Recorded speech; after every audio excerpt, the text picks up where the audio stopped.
colleagues. So without further ado, I'm going to turn it over to Amanda Kaiser, who's going to share with us the member interviews that uncover member engagement. And with that, I'll turn it over to you, Amanda, and thank you so much for your time and presentation today. Thank you. So I'd like you to meet Amy. Amy is a new member. In fact, she is new to her organization. She graduated college about 2 years ago, and she works in education for a small local zoo. And this small local zoo is experiencing a ton of changes right now. It's really going through a lot of disruption. And what happened is a new executive director has taken the reins, and she has been tasked with improving revenue for the zoo, and so that it doesn't cost taxpayers nearly as much money. And so the executive director came to Amy one day and she said, Amy, I'd really love to get a lot more revenue out of our educational programming, and I want you to write a strategic plan to do just that. And Amy said, oh my gosh, I'm privileged that you had asked me. However, I'm in biology. I do education. I know about curriculum, but I'm not sure that I know about how to write a strategic plan. And the executive director said, I think you can do this. And maybe what you want to do is start with our National Zoo Association and see if there's some information there that would help you. Maybe there's some templates or something like that that would help you write the strategy for increasing revenue with educational programming. So Amy got the login credentials. She logged some time on her calendars to go ahead and do this. And the day came that she had set aside some time to start working on her strategic plan. She logged into the association's website and she started doing some searches. She searched for strategic plan and revenue generating educational programs and developing relevant educational programs for the public and for your members. And she came up with not a whole lot of stuff. And so she went into the navigation bar and she started looking for what she was hoping to find. And she came up with a lot of really interesting stuff, but not that. So Amy popped out of there, she went into Google, she conducted the same kind of searches and really found nothing. So she went back to the association and found the online community. And as she was looking through the online community, she noticed that it wasn't a very heavily trafficked online community. And so she said, well, you know, I'm gonna try to put something out there and maybe somebody will respond to my post. So she wrote something up, waited a couple of days, and got nothing. Now, the problem is this is a really common problem for zoos. And there was a solution. The association had a solution. They had written a guidebook, and the problem was it was in print and not online, and so nobody knew about it, including Amy. Now, what I'm doing here is I'm pulling tons of data from my research, and I'm putting it into a story for you. Where am I getting all of this information? Well, it's 373 member interviews that I've conducted over the last couple of years. If you do the math, that's 9 work weeks worth of talking and listening to members. I've completed 26 projects. I've got 2 that are just getting underway now, so more interviews are coming in, which is awesome. And I have talked to members from associations of all different sizes, really small associations to really large associations, all different types, trade to professional. I've worked with associations who are local, regional, state, national, and international. And I've talked to members from all different industries and all different professions. And what I'm doing today is I'm scraping off what it means to be a member. So our members have all different kinds of life experiences. They come from all different types of organizations at all different levels. But what they tell me is there are certain things about being a member that's uniform across associations, and that is the stories and insights that I'm going to bring to you today. So let's get back to Amy and get back to new members. Now, here is the surprise from the research. And the first surprise is that new members hardly know a thing about the association when they join. So that is a really big insight, right? Because by and large, we association professionals think that members are joining for a reason. We think they're joining to get professional development or for networking, but that's not it at all. What members tell me is that when they joined, they didn't know anything about the association. And the reason they joined was because somebody told them to. A professor said, hey, you should get a student membership to your medical association, or a boss signed them up, or the company has membership, or somebody they respect is a member of the association and seems to get value, so they thought they would too. And this is why members are joining. It's because somebody told them to. It's not because they know your benefits. And so this is what happens. A new member joins, And they get their login credentials, and they're confronted with a website that might have 10,000 pages on it and so many subjects and all of these things you can possibly do, and they don't know where to start first. And we association professionals wait too. The member joins, we give them the login credentials, and we're saying, hey, you're now a member, go off and do what you're supposed to do. And we're both waiting. So what we need to do is we as association professionals need to bring members along. We need to show new members exactly what they need to do first. Now this becomes a lot easier when we know what our new members are after. So by and large, our new members have a very similar goal around personal success. And so what I find when I talk to 1 and 2 year members, they're new to their career, or they're new to the profession, or if they're not new to the profession, they might be new to the industry, or they're new to an organization, or they have a new job, or they're working on a brand new project. So they're new in some way.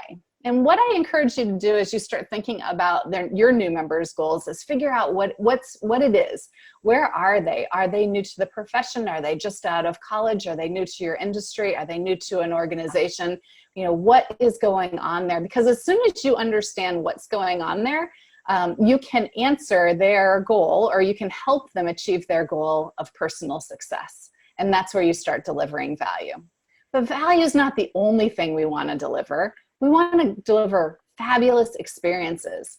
So there's this whole bunch of brain science out there about first impressions and how important they are. Now, the reason why first impressions are so important, and brain science has revealed all of this, is because your first impression colors the rest of your interactions with a person or a place or a brand or a product or a service or a company or a group of people, including an association. So think about that. The first impressions that your new members are having about your association color all of the subsequent interactions that they have with your association. So it's important that the first impressions are really wonderful. We want to be delivering these really great first impressions. Now, if you're wondering how to do that, I partnered up with Dynamic Benchmarking, and we conducted a research report called the New Member Engagement Study. And it's a study of how new member onboarding programs succeed and how they fail. And it's written like a guide. So if you're looking to start a new member onboarding program, or you're looking to revise a new member onboarding program, that research will give you a ton of insights to do that. So you can find it on Dynamic Benchmarking site, or you can find it on my site for free. It's smooththepath.net. Head over to resources and you'll find that survey research report right there. Okay, so checklist for new member engagement. What I did is I pulled from the research the most important things that I think you ought to start with for new member engagement. And the first is, like we were talking about with those first impressions, you want to warmly welcome. Many associations do this, but think about your tone for new members. Is that tone warm? Is it welcoming? Is it friendly? You know, how do you want to generate this really lovely tone with them? Another thing you want to do with new members is you want to deliver value within the first 3 days to the first 3 weeks. So one thing that we think about as association professionals is we have about 365 days until it's time for renewals, and they're going to make their decision to renew right about then. That's not what members tell me. Members tell me that they join, and within the first 3 days to the first 3 weeks of them joining, they decide to engage. And if they engage and it goes well, they make the decision to renew right then. They're making the decision to renew really, really early. So we want to deliver value really early. Another thing that we want to do is we want to evaluate those first 3 emails that you send. So the first 3 emails are critical. And what new members tell me is after 3 emails, if they don't feel like those emails are of value to them, they start ignoring your emails as a channel. And that's deadly, right? Because email is the primary way we connect with our members. So you want to look at your first 3 emails, make sure that they're warm and welcoming, make sure that you're delivering value, make sure that they're going out within the first 3 days to the first 3 weeks. And then finally, we want to solve their biggest challenges. Go back to their goal of personal success and make sure that you're solving their challenges. Okay, let's zoom right into those 3 to 7 year members. 3 to 7 year members are different than new members. They're much more stable. And let me tell you about one new 3 to 7 year member story. This is Jeff, and when Jeff is not volunteer ski patrolling at his local mountain, he is a controls engineer for a Fortune 500 company. Jeff just got promoted. He is now managing a group of 25 engineers and technicians. And when he stepped into this job, the group was a mess. They've been reorganized 4 times in 3 years, and their last manager was not an advocate for the team, and the team has terrible morale. And Jeff is super nervous because he knows that 2 very high-profile projects are coming their way, and he needs the team to be fully functional really quickly. Now, the problem is Jeff wants to take some courses about being a great manager, about improving morale, but if he does that through his company, there's a stigma. There's a stigma attached to that, then people will start to think maybe he's not a good manager. And so he wants to take some classes and fly under the radar. So he turns to his engineering association. He's been a member for 5 years, and they've been wonderful. They've answered a ton of technical questions for him.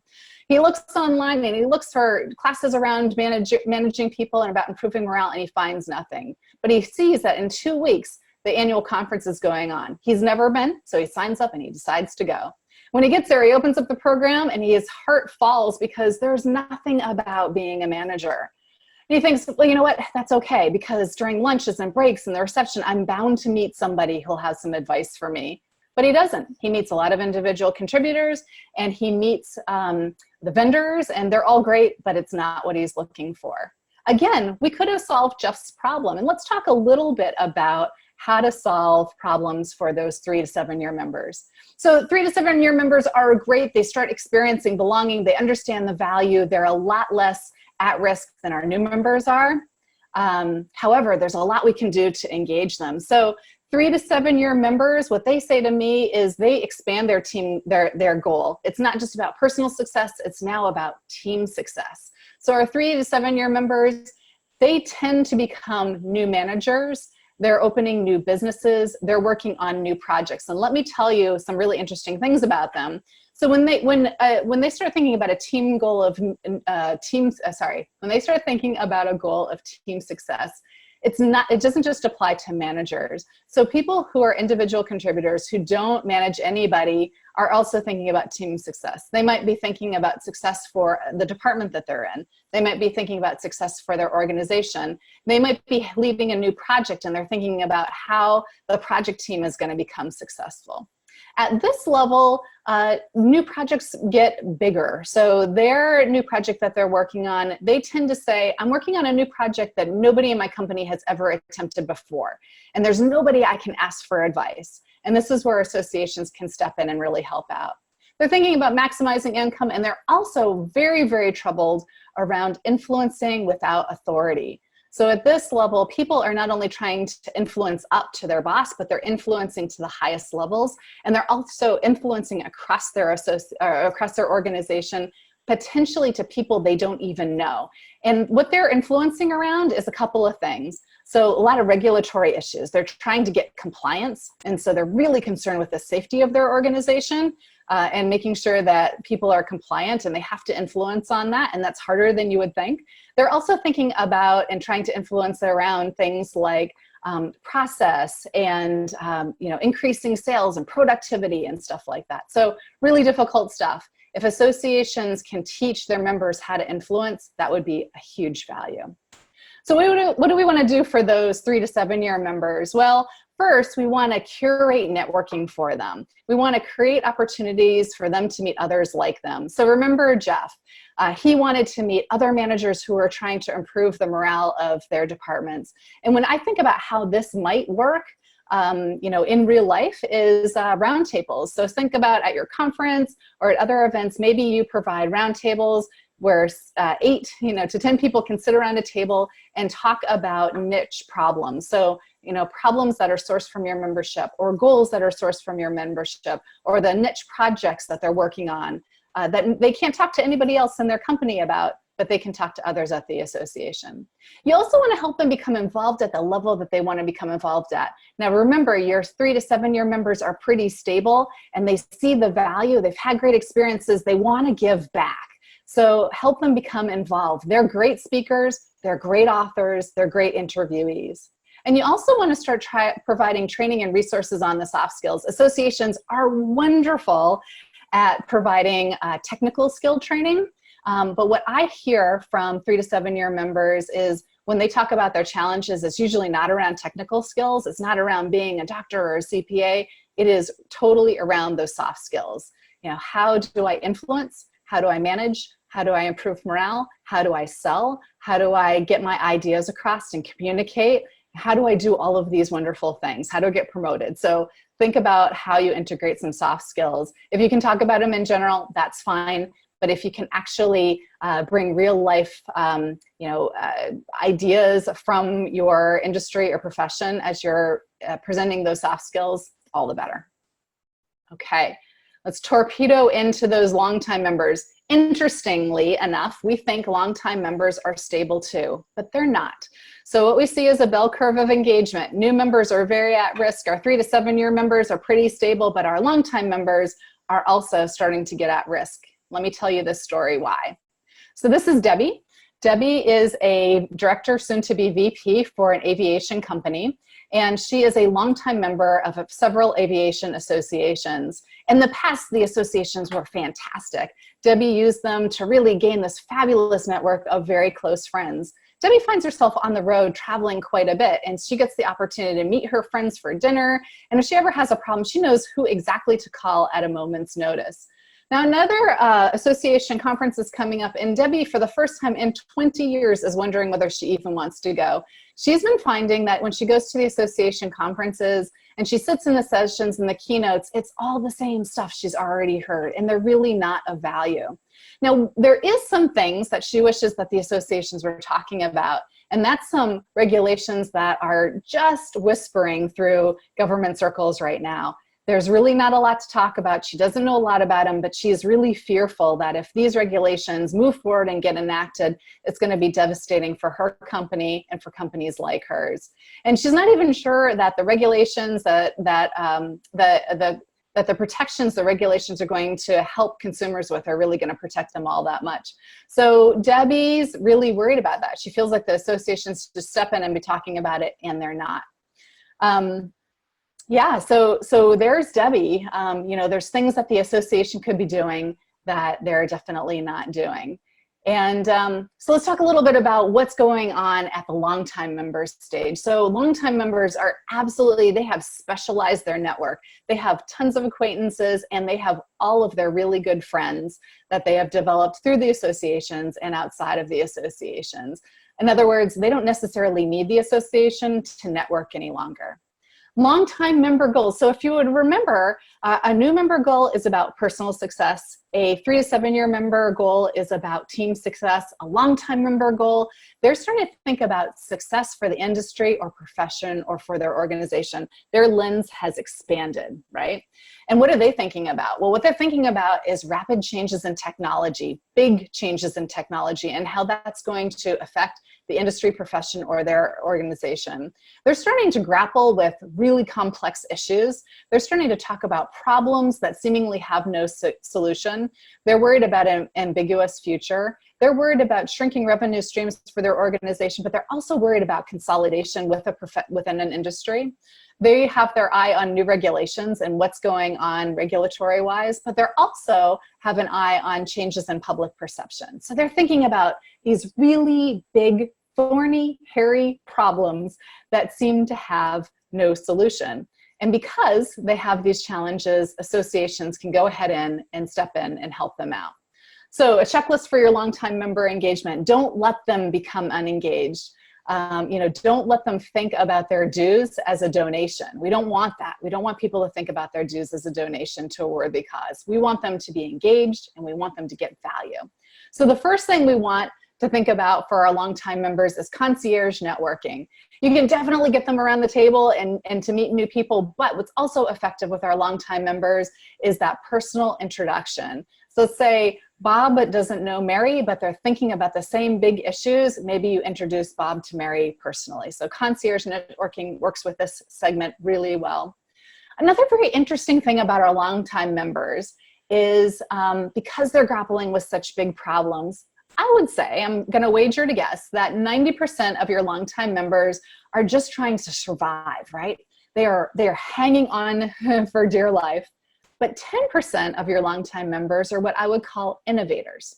They recognize that there are really big problems in the profession and industry, and that there are really big problems with their organization, but they want to be part of the solution. And they might not have the answers, but they're willing to talk about how to move forward into the future, and they're willing to test things. So 10% of your longtime members are probably innovators. And these innovators are so critical to the health of your association. They're critical for two reasons.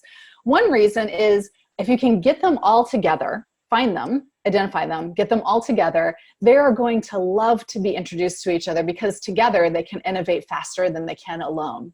And second, they're so critical to the health of your association and to the health of your profession or industry, because as they test things and they see success, they can take all of your other members along for the ride. So they're wonderful. Longtime members tend to think of their dues as a donation to a worthy cause. They are ready to give back. We just have to help them do that. Longtime members too also make great authors, they make great speakers, they make great interviewees, but they're probably ready to volunteer for something else. Volunteer for at their chapter level, ready to volunteer for committees and maybe even the board. So we just have to help them give back.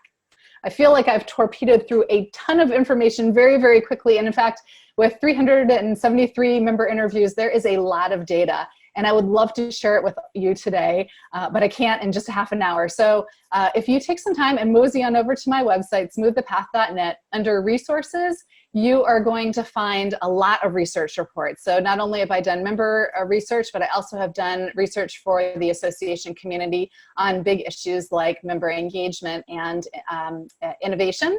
And also check out my blog. So twice a week I write blog posts and they're centered around insights from all of the research that I do. And I love to share this stuff and talk about it. And with that, let me hand it back to you, Kevin, and see if there's any questions. Great. That was fantastic, Amanda.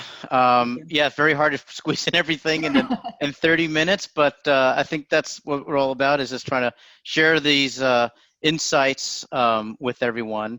Awesome. We do have a few minutes for some questions. Please use, there's a chat feature on this platform, and you can just type in your questions there, and we'll monitor that. But as people are thinking about that, you know, during the new member stage, you talked about delivering great first impressions. What are some ways that organizations and associations are doing this? Yeah, absolutely. So in terms of tactics, there's three things that we found to be really the most effective for new member first impressions, and that is delivering great first impressions through email, delivering great first impressions over the phone, and delivering great first impressions through meetings and events. And so when you think about you know, email, you know, think about your tone, think about keeping them short and easily accessible, and think about you know, solving a problem. So you want as frictionless experience as you possibly can have in your emails. In other words, a new member becomes a new member. They don't really know what they want, but they want to see some value. And so if you can say, hey, you're a new member, you're just starting in, say, a law firm, and your job right now is to make a good impression on all of the partners, and here's how you do it. And so direct them to you know, another article, an article that's a really easy read, a 3 to 4 minute read, and just get them some value super quickly. So that's one great way to make a great first impression. At conferences and meetings with new members, just welcome them. You know, have a welcoming committee standing around the registration desk, and welcome them and talk to them, and you know, have them introduce themselves and ask them who they work for and if they had a good trip in, and just make them feel at home, like they're gonna belong here. And then with phone calls, the same kind of thing. You want to strike a really welcoming tone. What I've found is association executives who do this really well, they'll spend time on the phone asking members who they are and what they're doing and what they're struggling with, and then they try to connect members to resources that the association has for free already that will help them with those challenges. So super great ways to help with those first impressions and deliver value very quickly.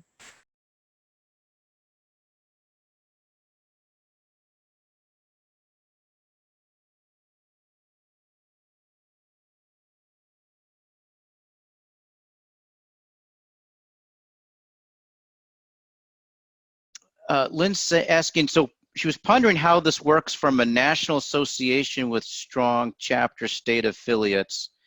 And Lynn, I'm presuming the how is referring back to the great first impressions.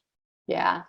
Yeah, so it becomes a little bit more complex when you've got a national association with chapters. And what you want to do is you want to have both the national association and the chapters inspire great first impressions as well. So if there's a way you can work with your chapters to say, hey, we're going to do the day 1 email and you do the day 3 email and we'll do the day 5 email. And, that would be really great.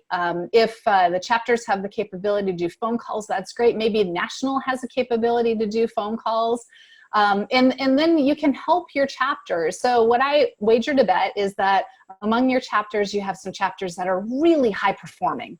Wonderful, they're top of the game and they're inspiring tons of member engagement. And then maybe you have low performing chapters. So maybe you could go to your high performing chapters and find out what they're doing around new member engagement and those great first impressions, and then amplify that across the lower performing chapters. Say, hey, this chapter is doing this and it's working really well. Maybe you want to try that too. So the National Association can definitely fill that role of helping all of the chapters meet and connect and facilitate best practices with each other. Great. And Bernadette's asking, so some new members may be joining for those benefits at the highest level. So how do you sort out needs during the onboarding communication? Yeah, I think that's a different answer depending on the type and size of association that you are. So if you, what we've found is for many associations, the higher touch the welcome, the better. And so if you have an association that can do that, where you have enough resources to probably make phone calls to all of your new members, then you can do that really well, right? Because you spend time on the phone with all of your new members and you're asking them what's going on in their lives and with their career and with their job and how they're looking at the industry and the problems that their companies are having and all of that. And then you can say, okay, from our conversation, I heard you talk about this and that, and I'm going to direct you to or introduce you to Bob, who I know has just recently been there and done that. And I'm also going to send you to this article. And by the way, we have a webinar that's coming up in 3 weeks, and I think it's going to answer a lot of your questions. And I'm going to do a follow-up and send you an email with all links to all of this stuff and an introduction to Bob. So that kind of high touch works really, really well. Now, if you have 40,000 new members joining every single month, you probably can't do that to that kind of level, and that's okay. So if you're a very, very large association, then I would recommend you start segmenting, start working on marketing automation, have people flip those switches so you know roughly who they are, and have a couple of different email streams that funnels them into the kind of value that they need. Great. And another question coming in regarding international. So what about international members and overcoming cultural differences, or how can you increase that international member engagement? Yeah, absolutely. I have heard some international associations increase member engagement through chapters. So they have local chapters and their chapters are really spearheading that because they and their association find that the association works differently by country level or country chapter level. So you could think about doing that. And then beyond that, crossing those international borders. And so, start thinking about low cost but high touch ways that you start to get people together. Again, maybe it's around, project or challenge or problem or goal. And think about maybe Zoom. You get, like mastermind groups together that you do through Zoom, and they're, they span borders, but you're coalescing everybody around similar topics. That could be another way to engage folks.